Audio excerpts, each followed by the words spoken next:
दोस्तों, हम आपको बता रहे हैं भगवान शिव की महिमा के बारे में। आज हम आपको बताएंगे भगवान शिव के वाहन नंदी के बारे में। नंदी जी को लेकर एक बड़ी रोचक कहानी है जो इस प्रकार है। कहा जाता है कि नंदी जी अल्पायु थे, लेकिन भगवान शिव की कृपा से वे सदा के लिए अमर हो गए। एक दिन शिलाद मुनि, जो कि नंदी के पिता थे, उनके सामने पितर देवता प्रकट हुए। पितर देव ने शिलाद मुनि से कहा कि तुम ब्रह्मचारी रहोगे तो हमारा वंश खत्म हो जाएगा। हमारा वंश आगे बढ़ सके, इसके लिए तुम्हें कुछ करना चाहिए।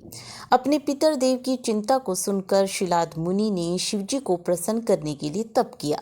भगवान शिवजी मुनि की तपस्या से प्रसन्न हो गए। शिलाद मुनि के सामने शिवजी प्रकट हुए। शिवजी ने शिलाद मुनि से वरदान मांगने के लिए कहा। तब शिलाद मुनि ने वरदान में एक पुत्र मांगा। भगवान शिव वरदान देकर अंतर्ध्यान हो गए। कुछ समय बाद एक दिन शिलाद मुनि खेत में हल चला रहे थे। उस समय उन्हें खेत में एक छोटा सा बच्चा मिला। शिलाद मुनि ने उस बच्चे को अपना पुत्र मान लिया और उसका नाम नंदी रख दिया। शिलाद मुनि नंदी का पालन पोषण करने लगे। शिलाद मुनि ने नंदी को सभी वेदों का ज्ञान दिया। एक दिन की बात है कि शिलाद मुनि के आश्रम में कुछ संत महात्मा पधारे। संतों ने शिलाद मुनि को तो लंबी आयु और सुखी जीवन का आशीर्वाद दिया, लेकिन नंदी को कोई आशीर्वाद नहीं दिया।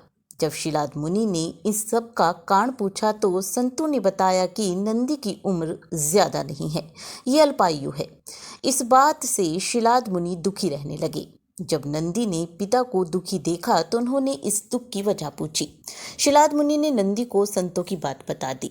तब नंदी ने अपने पिता शिलाद मुनि से कहा कि हे पिता, आप चिंता ना करें, संतों की भविष्यवाणी सत्य नहीं होगी। इसके पश्चात नंदी ने भगवान शिव को प्रसन्न करने के लिए घोर तप किया। नंदी के कठिन तप से शिवजी प्रसन्न होकर नंदी के सामने प्रकट हुए। तब भगवान शिव ने नंदी से कहा कि तुम मेरा ही अंश हो, इसलिए तुम्हें मृत्यु से डरने की जरूरत नहीं है। भगवान शिव ने नंदी को वर मांगने को कहा। तब नंदी ने कहा कि आप मुझे अपनी सेवा में रख लीजिए। शिवजी ने नंदी की इच्छा पूरी करने के लिए उन्हें अपना वाहन बना लिया। तब से नंदी हर समय भगवान शिव के साथ रहते हैं। अब हम आपको बता रहे हैं कि आखिर भक्त नंदी के कानों में अपनी मनोकामनाएं क्यों कहते हैं। शास्त्रों में बताया गया है कि भगवान शिव जब तपस्या में बैठे रहते हैं, ऐसी स्थिति में शिवजी के भक्त जब पूजा पाठ करते हैं तो वे अपनी मनोकामनाएं नंदी के कान में कह देते हैं। जब शिवजी की तपस्या पूरी होती है तब नंदी शिव भक्तों की मनोकामनाएं उन्हें बता देते हैं।